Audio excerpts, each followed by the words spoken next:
كل المتتبعين ديالي كي دايرين؟ صحه لاباس كلشي بخير وعلى خير. اليوم جيت نحضر معكم واحد الصابلي اللي كيجي رائع وبنين بزاف بزاف. كنحتاجوا ليه 125 غرام ديال الزبده كتكون بحراره المطبخ، كنحتاجوا كاس ديال العنبه ديال السكر الثقيل النوع الممتاز ديال الحلويات، كاس ديال الزيت ديال العنبه، كنحتاجوا الملح، كنحتاجوا بيضه، وبالنسبه للدقيق كيكون حسب الخليط.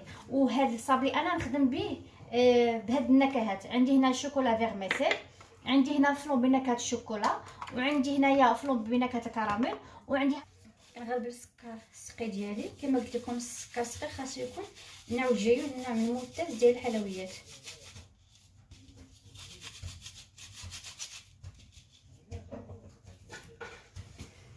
شويه الملح، وكنخدم الزبده ديالي مع السكر السقي والملح حتى كيولي لي عندي العجينه بحال اون بوماد.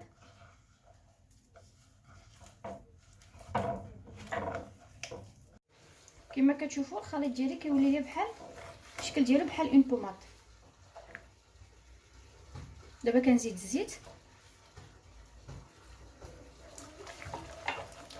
هاد الصابلي هذا راه كيجي بنين بزاف، غتحماقوا عليه. كندخل الزيت ديالي مع الزبده والسكر الثقيل والملح. غادي نزيد بيضه. البيضه خاصها تكون بحراره المطبخ. كما قلت لكم بالنسبه للدقيق حسب الخليط.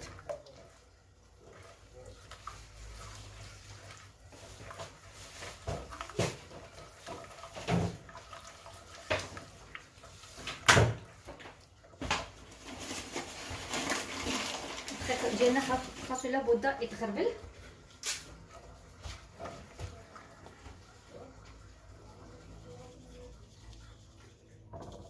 كنبدا نجمع حتى كنحصلوا على واحد العجينه.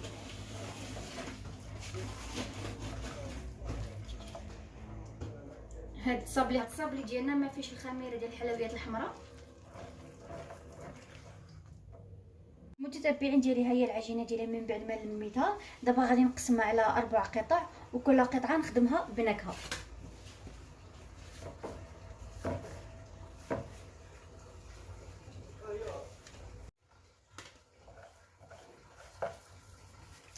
كما كتشوفوا انا كورت 4 قطع. كما قلت لكم كل قطعه نخدمها بوحدها، كل قطعه بنكهه ديالي. كما كتشوفوا كورت العجينه ديالي. دابا غادي نزيد عليها فلون كراميل، فلون تاع نكهه الكراميل، وغادي ندخلو فيها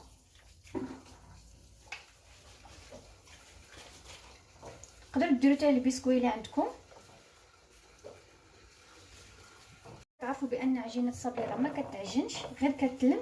انا كنحاول ندخل هاد النكهه ديال الفلون كراميل العجينه ديالي كما كتشوفوا.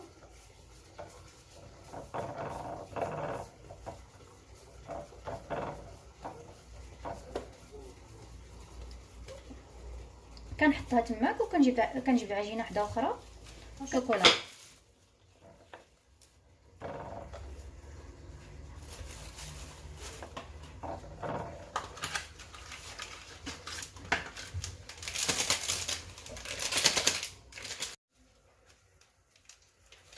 كنزيد دابا فلون شوكولا،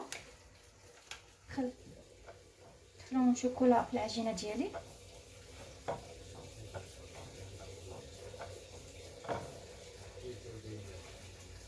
دابا غادي ندير شوكولا فيرميسيل.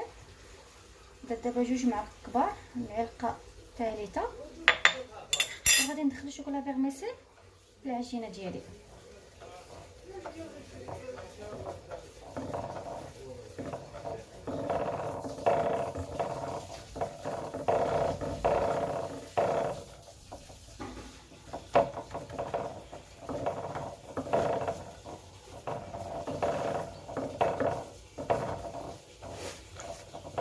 ديالي انا قررت غادي نخدم هاد العجينه ديالي بالفخوي كونفي، حيت خدمت هذا بشوكولا فيرميسيل وخدمت هذا بالنكهه تاع فلون شوكولا. ما غاديش ندير كلشي شوكولا، عاد غادي نخدمو بالفخوي كونفي.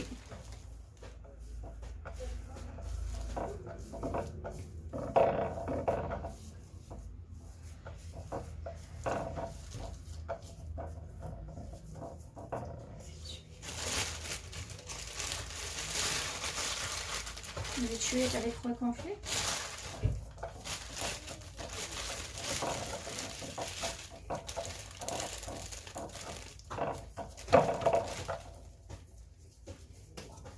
وندخل دابا كلشي الثلاجه يستريحوا ليا واحد ساعتين ومن بعد غنتلاقى معكم.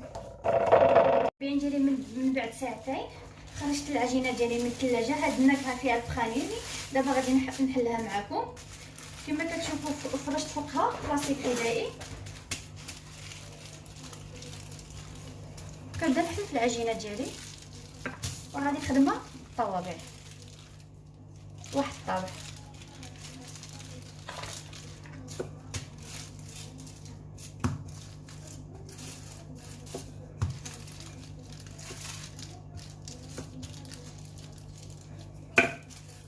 انا نحل العجينه ونرجع لكم. اثناء غادي نطبع غادي نخدم هذا الشكل هذا. غادي نعمر بالنوغا.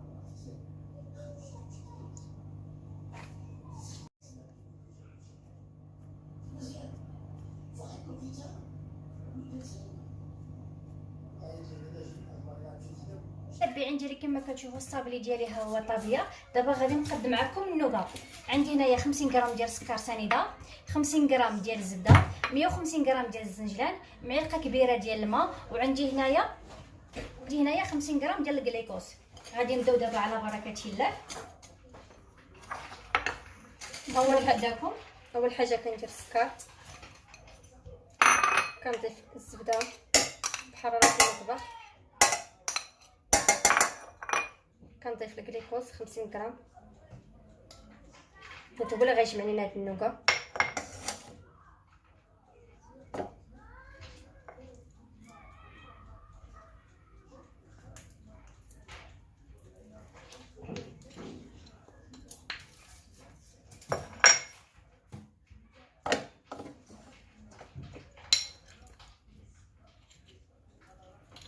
اكيد وغنضيف ملعقه كبيره تاع الماء، يعني الماء عادي هكا، وغادي كلشي يطيب على عافيه مهيله.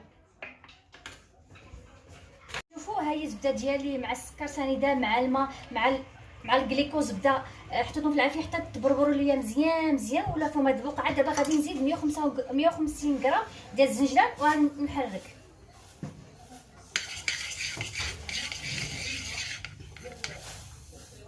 غادي نحرك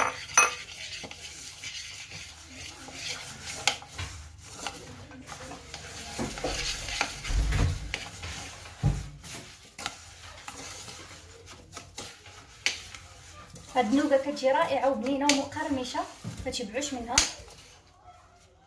وسهله التحضير. البيعين ديالي من بعد ما بردات ليا النوغا دابا كنحطها في هذا المول تاع السيليكون غادي يدخل الفران. انا غير كنكورهم وكنحطهم حيت هما من بعد في الفران غادي يطلقوا لينا.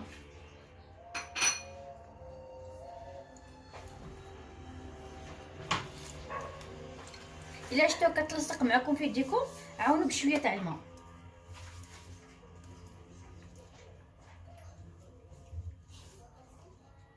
المتتبعين ديالي كنكمل معكم هاد الحلوه، هاد الصابلي هذا اللي عجنته انا بالنكهه ديال البخانيني. ودابا غنزوقوه بالنوغا. شوفوا كي كتجي رائعه. ها هو الشكل ديالها.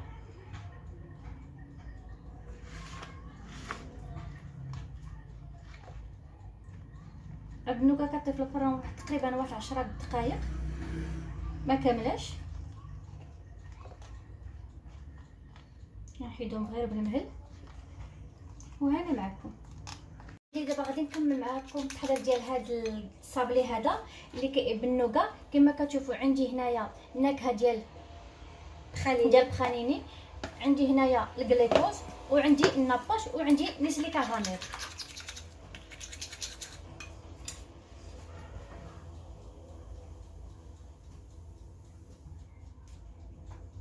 كندير معلقه كبيره ديال الناباج، معلقه كبيره ديال الكليكوز،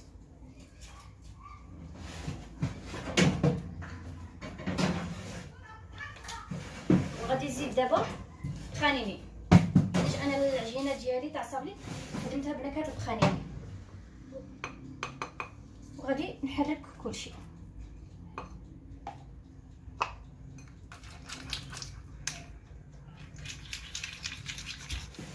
في هاد الاثناء كنعمر هاد النوكا ديالي بنسلي كراميل والكليكوز والناباج والبخانيني.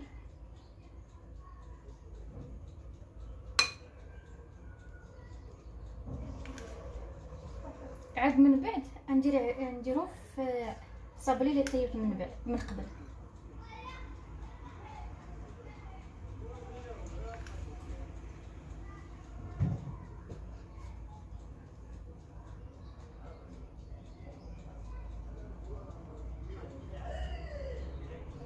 غنكمل التحضير وانتم معايا. اثناء غادي ندير الكليكوز والناباج هو باش نلصق هاد لي نوكا ديالي.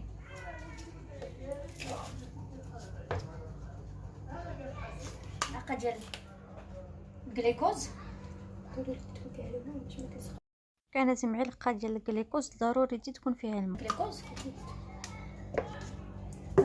ودابا غادي ناخذ ملعقه ديال الناباج، كنحرك مزيان مزيان مزيان.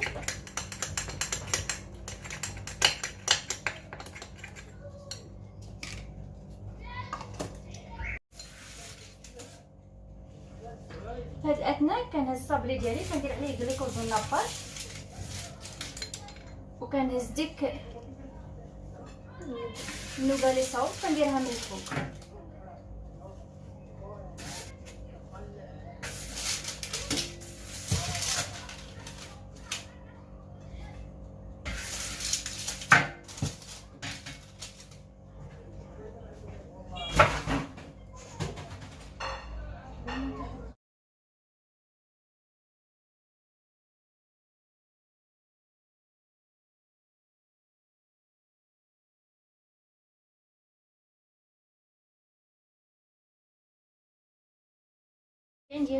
عندي هنايا لي فروي كونفي، عندي هنايا اللوز ايفيلي والكوك ايفيلي حمرتهم. دابا غادي نزوق بهم هادو. قبل ما نبدا نزوق غادي نزيد ملعقه صغيره ديال البخانيني. كما كتشوفوا كنضيف لهم الكليكوز والناباج ديجا انا عندي موجود، غادي نسقط به هادو.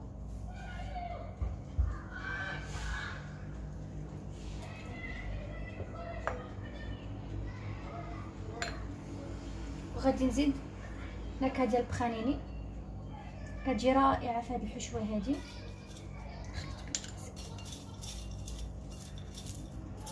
كتسمعوا القرمشه ديال اللوز ايفيلي والكوكي فيلي. هاد الصابلي هذا كيجي اكثر من رائع وكيجي بنين، وخصوصا فيه النكهه ديال البخانيني وكراميل والنوكا. كنبدا نزوق، كنديرهم في الوسط لي فروي كونفي، لوز ايفيلي، كوكي فيلي اللي حمرت، كيجيو رائعين. كيجي حتى الشكل ديالهم راقي وبنان. هذه التحضيرات الاخيره ديال هذا الصابلي هذا.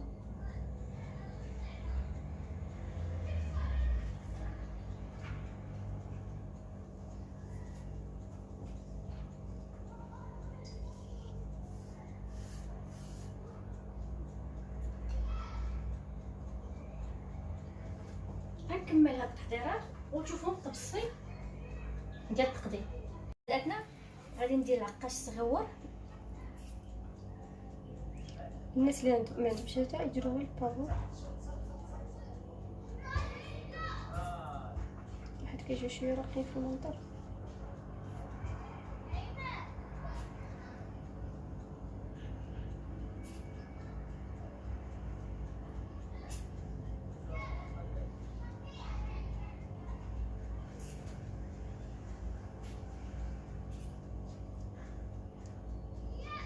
ديالي ها هو شكل نهائي تاع الصابلي اللي حضرت معكم. كما كتشوفوا كيجيو راقيين والمنظر دارهم رائع بزاف بزاف بزاف وكيجيو شهوه منهم. شوفوا الشكل ديالهم. انا خدمت هادو غير بالعقاشات كبار، وهادو خدمتهم كما قلت لكم باللوز ايفيلي الكوك ايفيلي، وحمرتهم وزوقتهم بحال هكا. كيجي المنظر ديالهم اكثر من رائع، وبطبيعه الحال كاينه البنه والمذاق، وبصحتكم وراحتكم. طب كنحل لاباط تاعي. ديجا قلت لكم انا راه خليتها ساعتين باش ما كنحلوش معايا، حتى معايا نديرو غير مايزينا.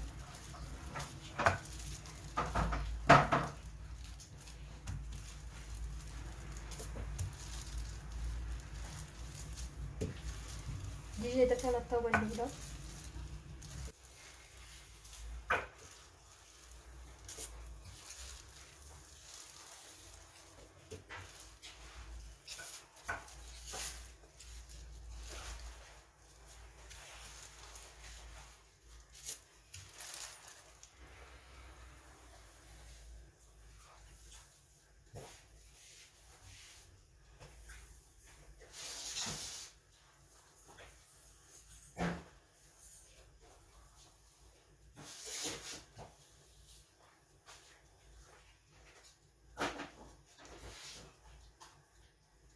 هاي بالمهل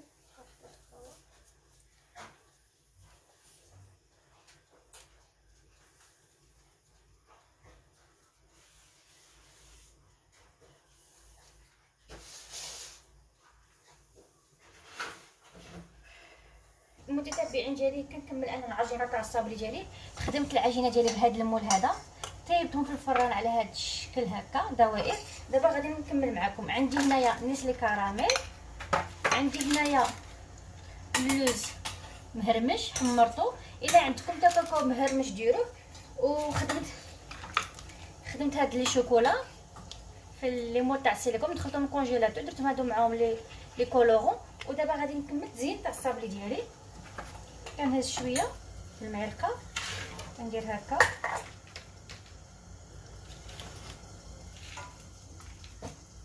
نخدمو بحال هكا. كنهز واحد القطعه تاع الشوكولا كنديرها من الفوق. كما كتشوفوا انا راه خرجت نسلي كراميل من الجوانب باش ندير عليه كاوكاو ولا اللوز اللي عندكم موجود. انا عندي هنا اللوز مهرمش حمرته.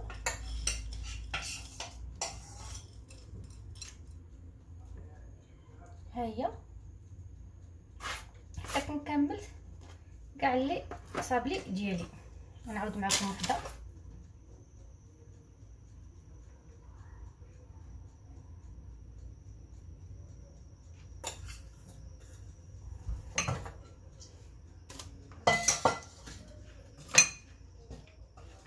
شوف الشوكولا فيكسيه مزيان مزيان. كنجي لهنا كندير اللوز ديالي مهرمش.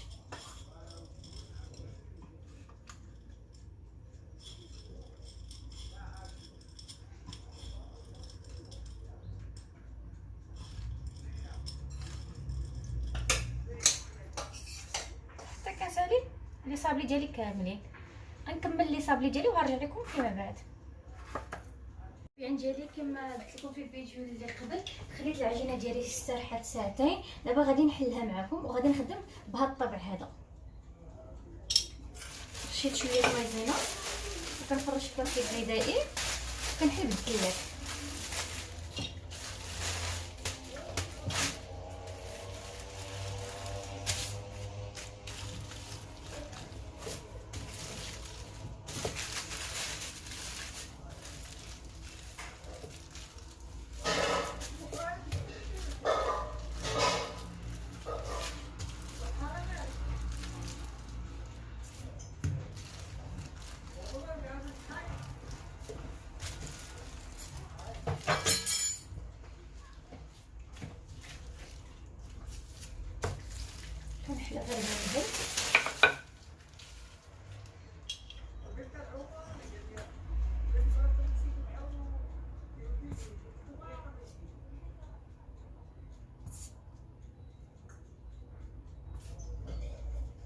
الكاطو كيجي بنين بزاف، فيه لي فخوي كونفي.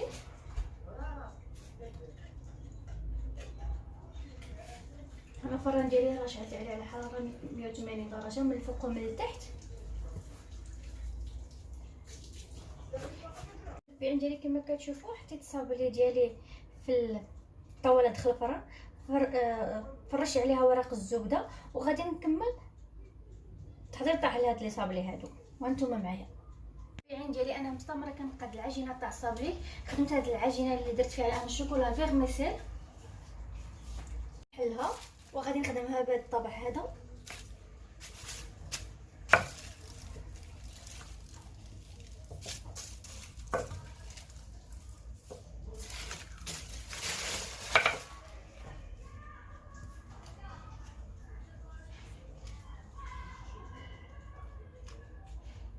هادو كيجيو مقوبين من الوسط، والاخرى كتكون سامبل. ودابا نحطهم في الطاوله داخل الفران. شفت انا هادو ها هما حطيتهم في الطاوله داخل الفران، ودابا غادي نكمل ما باقي. التتبيعين ديالي كنستمر كندير معكم العجينه تاع الصابلي. عندي هذه اللي فيها فلون ديال الشوكولا، كنحلها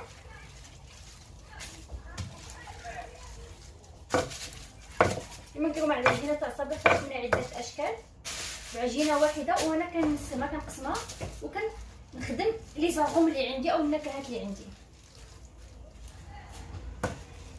دابا العيد هذا الناس كيوجدوا على اتساع،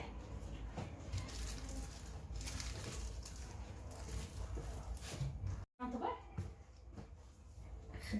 خدمتهم بهذا الطابع هذا سامبل. وفي التزيين ديالهم غادي ندير لهم شوكولا سوداء، وغادي ندير لهم غادي نخدم بهذا المول تاع السيليكون، غادي نعمرو بشوكولا سوداء. البيعين ديالي من بعد ما طاب ليا الصابلي ديالي كنزوقو بنسلي كراميل، كنديرو من التحت وكندير عليه في الوسط بندق. اللي ما عندوش البندق يكتفي غير بنسلي كراميل ولا بشي لي فخوي كونفي، ولا يدير عليه الشوكولا من الفوق بحال هكا.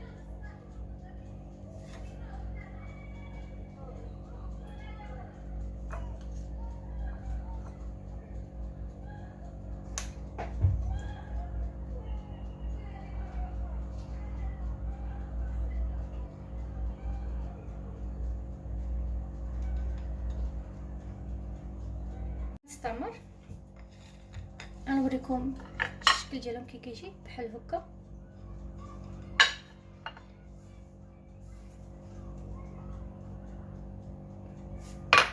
متابعين بعد ما درت الشكل النهائي تاع الصابلي تاعي، درتو على هذا الشكل. نوريكم خدمتو هاد لي مونتيف. درت انا شوكولا بيضاء، من بعد درت شوكولا بيضاء زدت لها مع شويه كولورون باللون الغوز. ابخي خدت هنا الجليكوز والناباس، زدت ليها الروح ديال الليمون. من بعد سخنت خديت اللوز كونكاسي زدت عليه، من بعد زدت عليه الموك. دابا غنخلط جميع العناصر تاعي،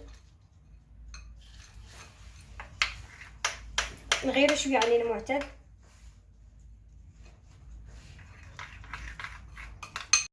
المتتبعين ديالي ها هو الشكل النهائي ديال الصابلي اللي حضرت معكم. كما كتشوفوا خدمت عجينه وحده ونستمتع بعده نكهات. الا ما عندكمش نتوما هاد النكهات تقدروا ديروا غير قشور الحامض ولا قشور الليمون ولا سكر فاني، ولا عندكم هرنيستا والطحنه كتحصلوا على اون بودر وكتخلطوا مع العجينه تاع الصابلي ديالكم. وكما كتشوفوا كيجي المنظر ديالهم رائع، حتى لوكو كيجي بنين بزاف. ونتمنى هذا الفيديو يعجبكم، ونتلاقاو في فيديو جديد ان شاء الله، وعيد مبارك سعيد.